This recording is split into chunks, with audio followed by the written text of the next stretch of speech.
claim humanity causes the destruction of the galaxy. How can this be? Earth is surrounded by an alien armada.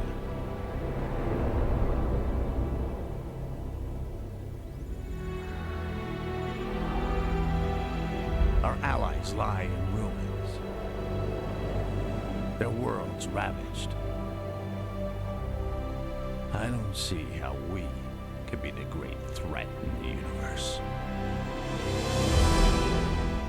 There is a crusade coming. A crusade led by humans. And with it, the end of all things.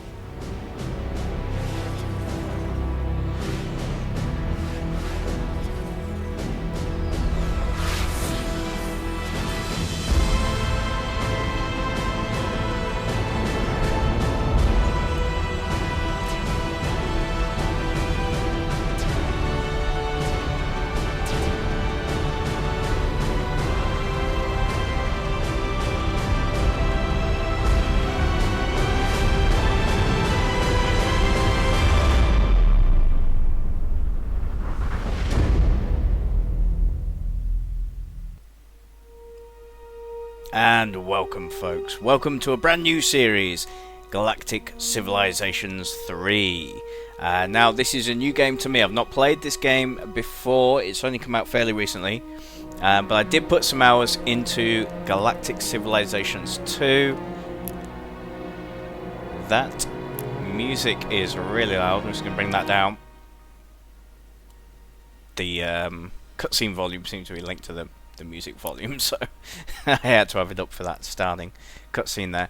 Now, so without further ado, let's get into a game here. Like I say, Galactic Civilizations 2, I put some hours in, and it was incredible, so I've no doubts that this will be just as good. I don't know what's changed, but I'm sure there'll be improvements. Let's have a look. So I think, being my first game, I think we'll stick with the Terrans. Something familiar. Leader D.L. Bradley. Terrans are the inventors of hyperdrive and the youngest race on the galactic stage. Although committed diplomats, Terrans have a militaristic streak that has taken many by surprise. They have great race traits. Obviously, if we have a look through here, a lot of them, the Drengans, they're some mean bastards. You got pluses here, more militant but poor traders. A lot of them, they're fragile. That's not something I'd want. Hit points minus 30%, for example, you see there. I mean, yeah, definitely going to be appeals to some of these. These guys don't look bad. Unlikable, that's not a problem. A lot of plus ones. The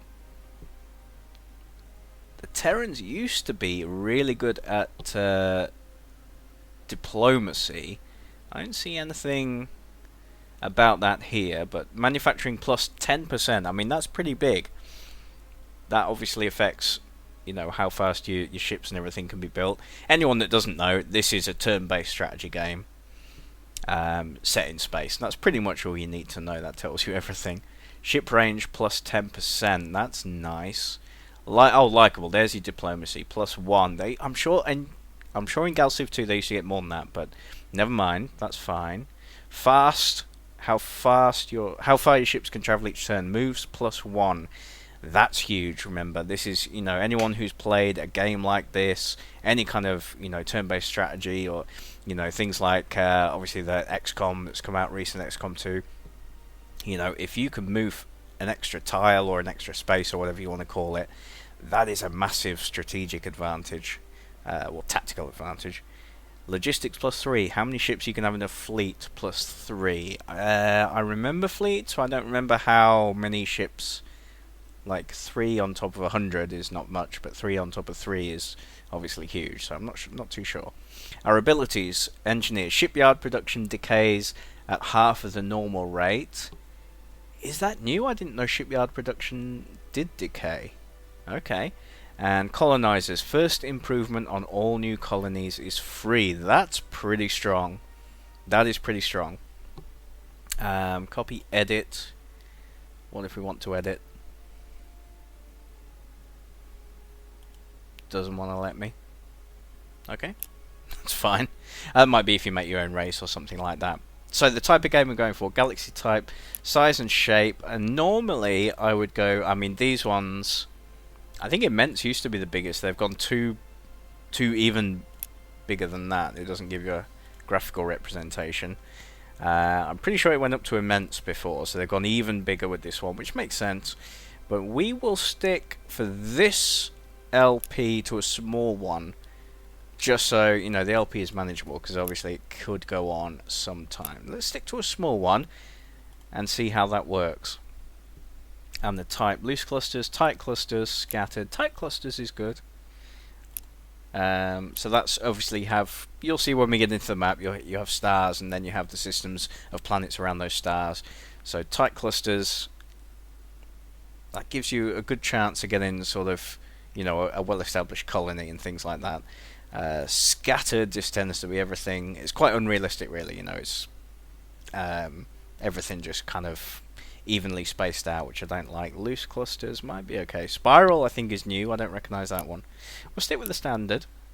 Tight clusters, galaxy options, star frequency, occasional. Let's stick with the defaults there. Habitable planet, occasional. Okay. Probably for this first playthrough we'll go at least mostly with the defaults. Let's see. Extreme planet frequency, uncommon. Asteroids, black holes. I don't remember there being black holes. That could be new. Nebulae. Yeah, there's definitely new stuff in here. Resource. Okay, well let's just stick with that. Anomalies, I do know what they are. They're little kind of bonus, you know, like the ruins you come across and things like that in Civ or something, where you get a little bonus for them. So let's have that as common. That's fine. This is the key thing. Victory conditions. Conquest. Crush your enemies. Of course, we need that. Influence. Let's come back to that. Research. I don't like that, so we're going to take that off. I don't like a research victory. That's a hollow victory. That's a coward's victory. We're not having that. Reclaim Ascension Crystals. Yeah, there's scattered throughout the galaxy. There are Ascension Crystals. If you hold and control them all, then you are gods. And no, that's rubbish. Don't like that. Alliance. Use diplomacy to bring peace to the galaxy. So obviously, with the different races you encounter, you can ally with them. And if all the enemies and the only people are left are your allies, all the enemies are destroyed, then you win. That kind of goes with conquest. So you know that's a kind of political, you know, war victory, so we'll keep that. That's fine. Term limit. Defeat foes before the term runs out. No, it will go on as long as it goes on. Which brings us back to influence.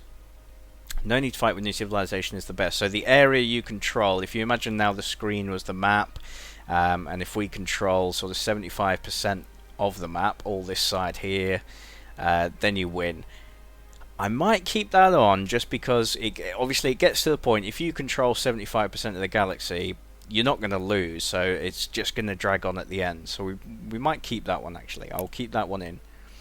That's essentially, it's a conquest victory, but you know, just without having to mop up every little, you know, ship or planet at the end. Game settings, galaxy difficulty. Let's stick with normal. I'm no expert on this game, I'll admit that, so let's stick with normal. Research rate normal, yeah. Galactic events occasional, okay, fine. Minor races occasional, yeah. Pacing normal. United planets frequency occasional. Oh yeah, I think I remember. You make some decisions every now and then, and there are some votes and stuff. Mega events rare. Okay, let's stick to that. Now this is key. Opponents. Choose your opponents. Select opponents. Normal. Okay, so we can choose who they are and how difficult each of them is. So we'll keep them all on normal, so that's fine. So it's sticking us in with the Drengen, the Yor, and the Altarian. Now a lot of these, if they're like they were in Galciv 2, these are the same races that we saw in the Galciv 2, although Iridium I think is new. But a lot of these, yeah, most of these, possibly Kryn is new. Those two might be new ones. Drengen, Yor, Altarian, Iconian, Thalin, I definitely recognise along with the Terrans. Altarians, they're like humans who like got split away from humanity at some point, something like that. So they tend to really like you if you're Terran. From the old game, this is. So we'll keep them. They could be good allies. The Drengen are proper like warlike race. You know, imagine like they're Klingons in Star Trek or something like that. The Yor, they're a dodgy one. They're a dodgy type. I'm scared of the Thalans. They always seem to do really well.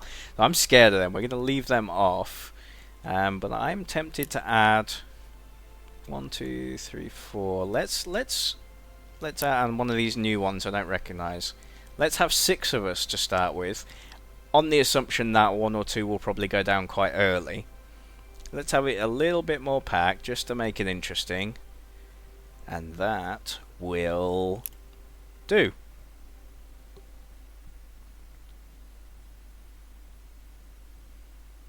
And in we go. So now bear with me, we'll have to get used to this together. Explorers in a hostile universe, Terran Alliance. Despite being the youngest race in the galaxy, the Terrans are perhaps the most dangerous. Notably, it was their invention of the hyperdrive and decision to spread it to their neighbours which led to the current arms race the galaxy finds itself in. Although Terrans present themselves as a peaceful and diplomatic people, when they are drawn into warfare, they possess an intuitive flair for violence and extreme willingness to exercise it. Although Terrans find nothing strange about this dichotomy, many of their galactic peers regard it as alarming and even duplicitous. Strengths and weaknesses. Terrans are naturally adventurous, fast, long-ranging ships. Their production capacity and diplomatic abilities are well regarded. Their ability to field large fleets is regarded with a bit more wariness. So we like that. This is all, look at this, graphically this is beautiful. A minor race has contacted us straight away. Look at this freaky looking, what are you? Gotta look like a lady part. Vusaref Terrans. Dipot gossip. Oh, okay, that's. I was going to try and read it and then I realised it was nonsense. You need to research Universal Translator. Okay, huh? You fake smile and nod as if you understand, then proceed to close the incoming message. Yes, let's go for that. Alright, so here we are. So check this out. You can zoom right in. That's actually getting louder in my ears. So here we are. Here's Earth. Looking good. There's Japan there. That's right. Let's zoom out because that's kind of noisy. And then let's zoom right out. And as you zoom out, you see you get a little more symbolic rather than graphical things. So here's our galaxy borders. That is pretty small, actually. That is pretty small. 6 might be a lot to have chosen. There's probably a reason it was default 4, but that's fine.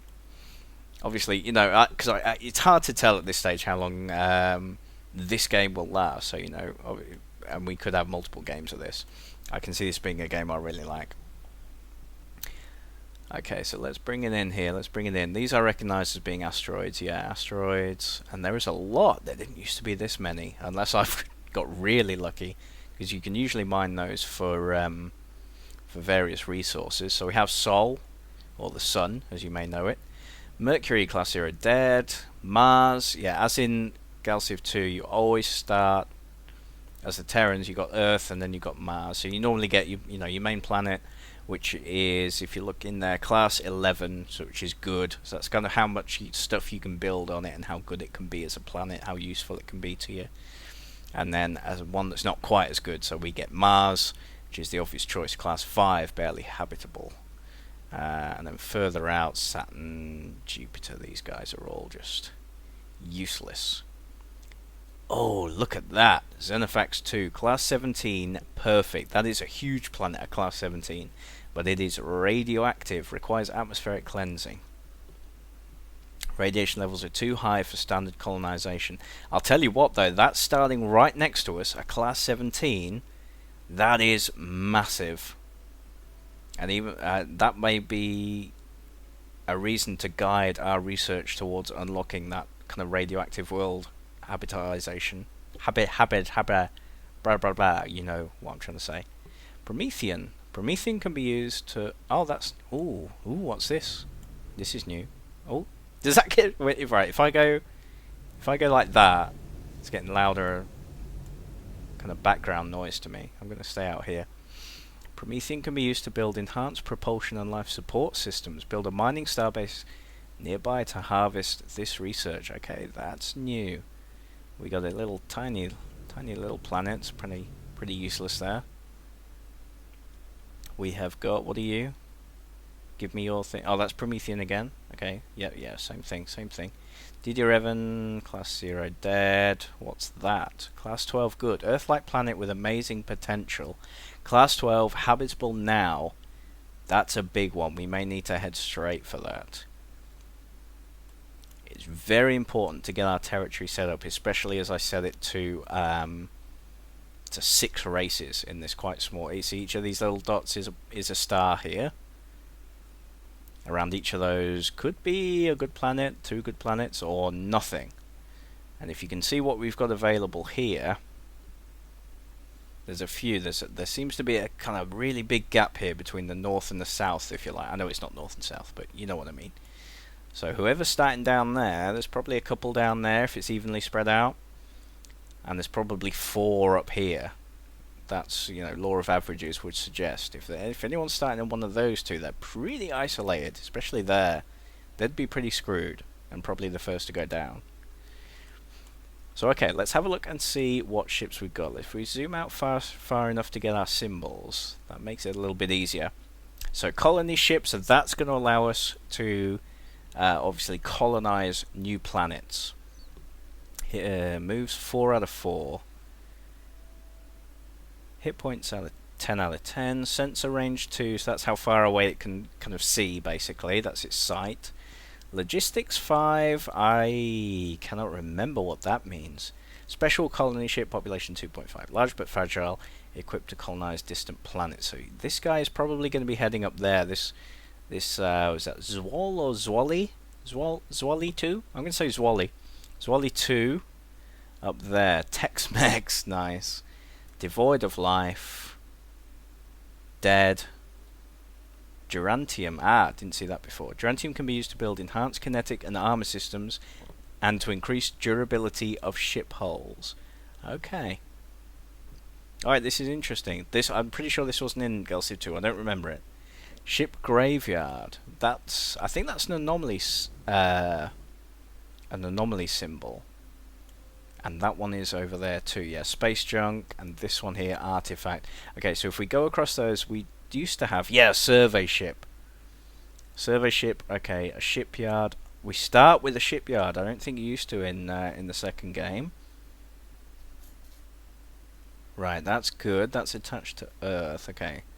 And a scout whose purpose is self-explanatory. Okay, so if we select our scout to start heading up there, and see it shows us there, on the next turn he can get to there, on the next turn after that he can get to there, on the next turn after that he can get to there. You can tell them to go, obviously I can reorder him to go somewhere else, otherwise he'll just carry on automatically up there. The survey ship, he doesn't move quite as fast as the scout normally, I don't think. He's got 4 moves and a great sensor range. So he's going to head across and get this artifact and then the space junk, and then we'll probably turn him down here a bit, or maybe over here, and try and find out who's nearby and who's a threat to us. So he's going to go over there, and we get the anomaly straight away. There's normally a bit of a loud tang of music or something like that, but obviously I've got it turned right down because else you won't be able to hear me. So first anomaly survey. Your survey ship cautiously approaches the mysterious objects. All sensors set to maximum gain. A secret of the universe, the first of many, is about to reveal itself to you. So I think this is just a little mini cutscene you get when you discover the first one. Unfortunate genius, a mysterious orb floating in deep space scans your survey ship before self-destructing. In the aftermath, one of your less intellectually gifted crew members shows remarkable and sudden brilliance. He makes an astounding technological breakthrough before his head explodes. Literally, unfortunately. Okay. And what is said technological breakthrough? I don't know. We might have wasted that because I haven't set any research. Maybe it automatically completed whatever research you were doing.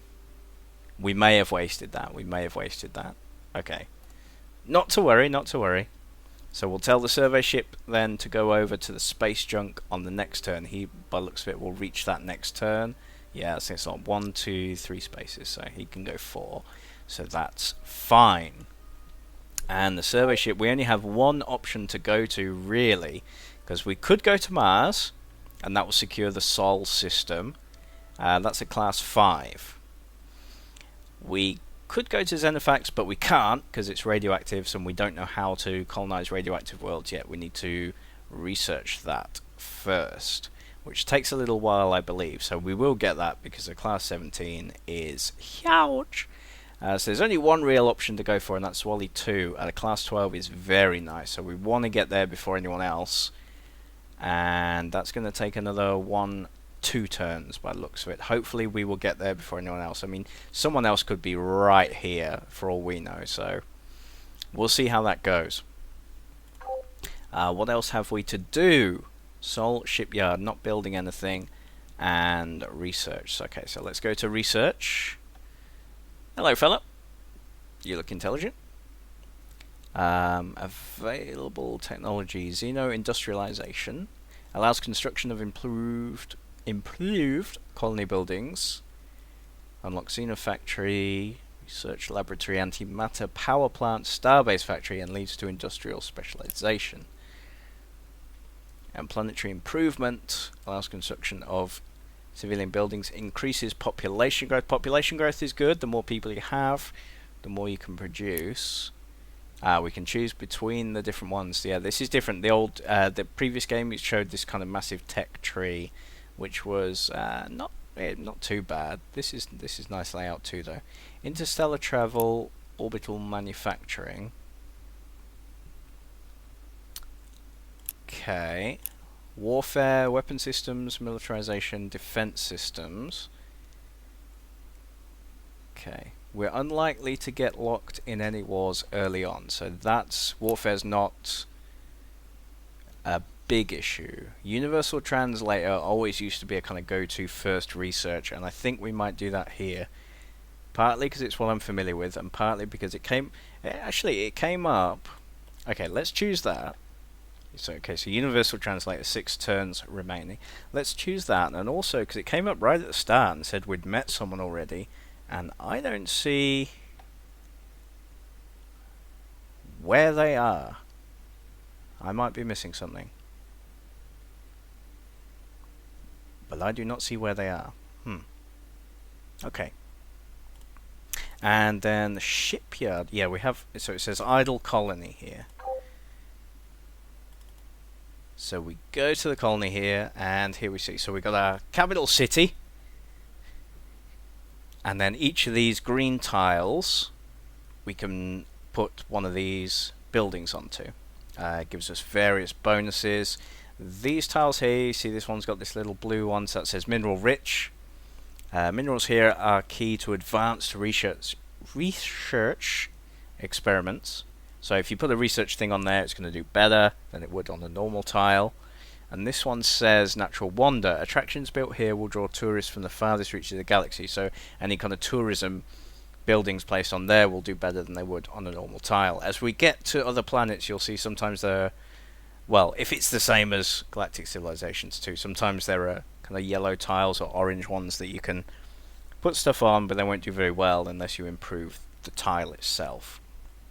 So what do we want to build here? Basic factory, I remember, are pretty good. Manufacturing cost plus 30, manufacturing plus 15%. So at the moment, Earth, it's a good idea, or it always used to be anyway, to have kind of pretty specialized planets. And Earth I always like to have as a kind of moneymaker slash shipbuilder. And that kind of gives you a best of both worlds early on, and then other planets you might have a research-rich planet and everything. It can end up being a bit of a mixed bag. Earth being your first planet, you want a bit of everything early on, but I don't think we can go wrong with a basic factory. So let's order one of those. That's going to take 8 turns. We can buy it immediately. Requires 300 BC, which I think stands for like billion credits or something. We have 5,000 to start with, but I'm confident enough that I'm just going to allow that to happen. The shipyard, however, this is where we might buy some stuff. Now, this is incredible, and I'm not going to put you through it kind of on camera, but you can. I'll show you. I'll show it to you guys how it works. Here we go. The ship designer. I'll show it to you guys. Not this episode, a different episode, maybe the next one. I'll show you to you guys how this works. It's incredible. You can build anything and customize your entire fleet however you like it. For now, let's just go ahead and order another colony ship, so we can take over Mars. And I'm going to click that. I'm going to buy it. It's going to cost, look at it, it's very expensive, 1180 billion credits out of our 5,000. It's a big chunk, but so important to get territory early on. So we're going to buy that, and we're going to rush it. And then we don't have any other planets to colonize right now, but we could discover one at any time. I'm kind of tempted to go another one of those. 30 turns as it stands, but in 8 turns we get the factory, which will reduce that down, I think, because this shipyard's attached to Earth. So we've rushed one, we're going to order the next, and that'll be just about it. See, we got the turn option come up now, saying basically, you know, you kind of done everything you need to do this turn. And I think that is going to do it for the first episode of this. So I hope you've enjoyed, guys. If you have, give us a like. If you've got any hints and tips for the game, absolutely leave a comment down below. No kind of spoilers, please. It might be more difficult to spoil this game, but if there's anything really special, I'd rather not know about it. But if you've got any tips, especially for early game, go ahead and lay them on me. And next episode, turn 2.